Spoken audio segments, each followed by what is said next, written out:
'Tis I, Mep7, and we're back with the layout swap with Grape Juice. So I guess let's just head right in and see what you made. Alright, so we're approaching the end of the part that I made. There we go. Oh, it's a robot now. I like that. Ooh. I like this. Readable, it's fun. Back on the ground, I like it.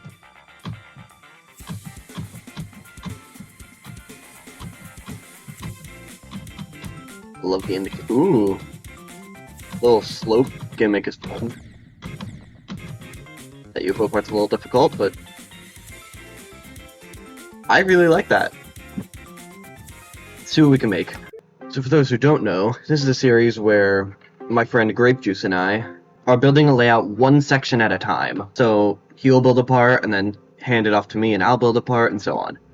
So now we're on to my part and let's see, we're UFO here, right?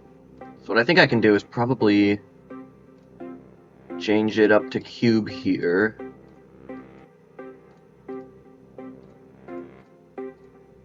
Have a little landing platform.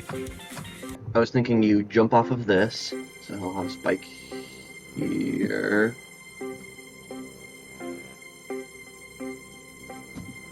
Spike here. That makes it so that you have to jump. And then we'll have black orb into a reverse gravity portal with another black orb that leads into a blue portal. See how that looks? Okay. Very cool. After this, we can probably have a bit of a... What I've done here is added a bit of a staircase that leads into a little blue orb, pink pad combo. There. Okay, so I kind of had an interesting idea here, where if I put one of these toggle orbs here, and have it spawn a move trigger. So let's add that to the next free group, 6.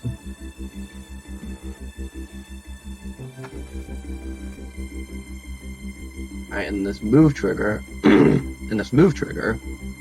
will move basically the whole level backwards. So let me see if this works.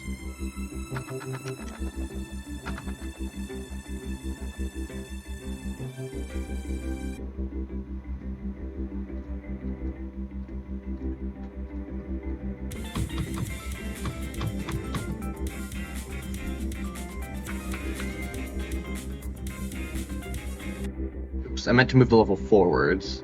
So 50 on the X. Let's try that.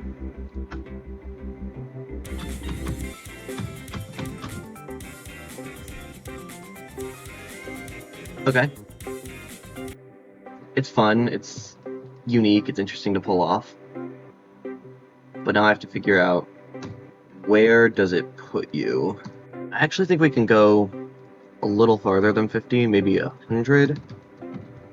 But then obviously increase the move time. Like that. See how this looks.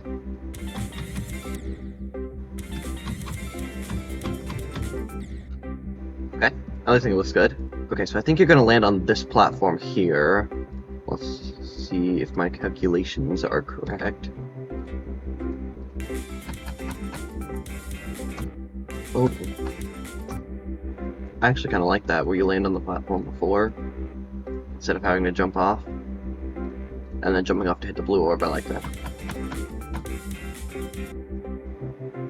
Yeah. So like, okay, so I'm gonna make a little spike wall here that will go away when you hit this toggle orb, just to make sure that you hit it. So in order to do so, I'm gonna have it kind of fly away with a little rotation effect, so I'm gonna create some fake blocks so that they actually rotate. Alright, so I've created a fake block here. Now I'm gonna put these in place. And then I'm gonna add a center point so that it actually rotates around something. So let's grab this little circle object. Half space it in. Make it invisible. Add it to group 8. And then add the rest of this to group 9. along with group 6, which will be toggled by hitting this orb, we're going to have another move trigger that moves. We'll have it move both 8 and 9, since those are technically separate groups. There we go, and then we're going to have a rotate trigger that rotates 9 around 8. Alright, let's try this out.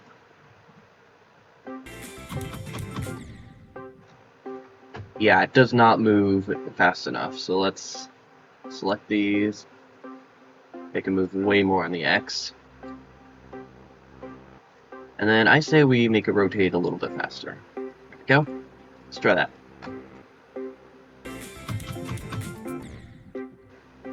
It's good, but it, again, doesn't move enough on the X-axis. So I say we have it move like 150.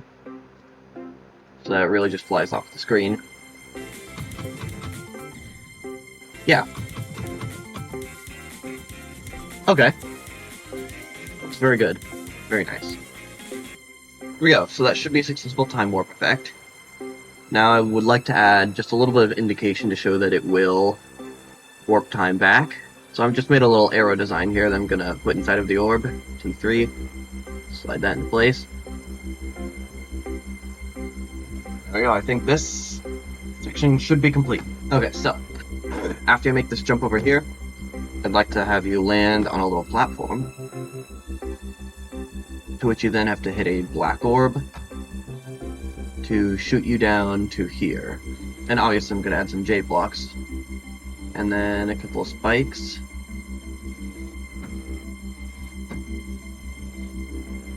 Like that. Okay, I forgot to record this, but that's okay because I didn't do much. I just made a little dash orb. Have you do a bit of a jump and then hit a pink orb, so like that, but maybe a bit more of a timing. You eventually land here. That. I don't want you to be able to buffer this pink orb, so I've added a spike just within hitbox of your cube. So it's kind of a timing, but it's really easy. And I'm gonna have a black orb, push you into some pink pads. I want to do another one of those toggle orb things. This one will move the level up. This one will move the level down. So now, if I put some spikes here, there we go, and then I can have a little thing down here, so then I'll add all of this to a new group, 15, have a move trigger that moves 15 up by 100. See how this looks?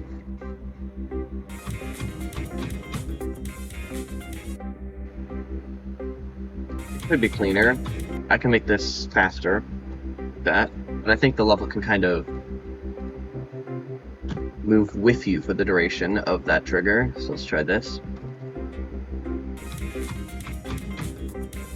Yeah, and it starts moving when music kicks back in, because we have to make these spawn triggered, add them to a new group, 16, and then make this orb trigger the new group. So let's try that. Yeah! Okay, so right here, it's gonna launch you off of this yellow pad here. And I think I'm just gonna have you hit a couple of green orbs. Okay, and then after that, another pink orb maybe. And then I think this slow part of the song warrants a slow ship section. So let me block this out, add a little speed changer, and there we go. Now for the ship section. So I want to do some easy-ish straight fly, which will lead into an orb right when the song does that little snap sound. And I will put a block there with a little gear saw blade on top and have this extend all the way down to the ground. I think I'm going to have a bit of a swoop where you go under a saw blade on a pillar right here. After that, I'm going to have another short little simple straight fly section. Okay, and then it'll snap again, so I'll have a green orb this time to launch you down and flip your gravity. There we go, and we'll continue with this saw blade extension pillar thing. And it is possible to skip all of the orbs. which I'm not the biggest fan of. So I'm gonna add a blue pad here to make sure you have to hit the green orb, otherwise it'll launch you into the saw blade. See, if you skip it, it'll launch you in, but if you hit it, you're fine. Don't mind me, just trying to find a way to completely skip the blue pad. But it's really hard to do and just not even worth trying. And yes, although you can skip the yellow orb, I think I will make a coin route that makes it so that you can get the coin if you skip all of the yellow orbs in this part. That might be a bit of a fun idea. So I'm gonna add another rather simple straight fly section here. Cool. Okay, so after this yellow orb, I think I'll have like a little weaving part here. We have to weave through these spikes. I think that might be fun. You could just straight fly the whole thing, but it's definitely a lot easier if you just weave like that. And I think I'll add another yellow orb here. Alright, so I added a trigger to turn the background black. And I think what I'm going to do here, make so that you hit that yellow orb, and then basically just hold through this portal. Yeah, I like that. The weaving section, though, does feel a little difficult. So I think I'm going to replace these spikes with saw blades to not only increase the continuity of this, but also nerf it a little bit. Okay, so then I'll, right here, add another one of these. Make sure you have to hold to get over that. And then I'll add a bit of a ceiling here, so you can just hold through the blue portal. There we go, I think I might be finished with my part of this level. Okay, so now for the coin. I wanted to make it so that if you skip all three of these yellow orbs, you get a coin. I'm going to add a toggle orb in each of them that activates a move trigger. The move trigger will move the coin down by 30. If you end up actually hitting any of the orbs, it'll move away. Just now, let's hit all these orbs, and it'll be just out of reach. But if I skip all the yellow orbs, you'll be able to grab the coin. Excellent. I think it's a really cool idea for a coin. Next to where the coin is going to end up, I'll put a yellow orb and have an X over it that will only toggle on if you hit the orbs. So if I go through without hitting any of the orbs, you get the coin, and the little yellow orb with the X on it is gone. But if you hit any of the orbs along the way, you can see that the message appears right there. Alright, that should be it for this part. I guess I'll just get into the showcase.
Thanks for watching, and I'll see you guys in the next one.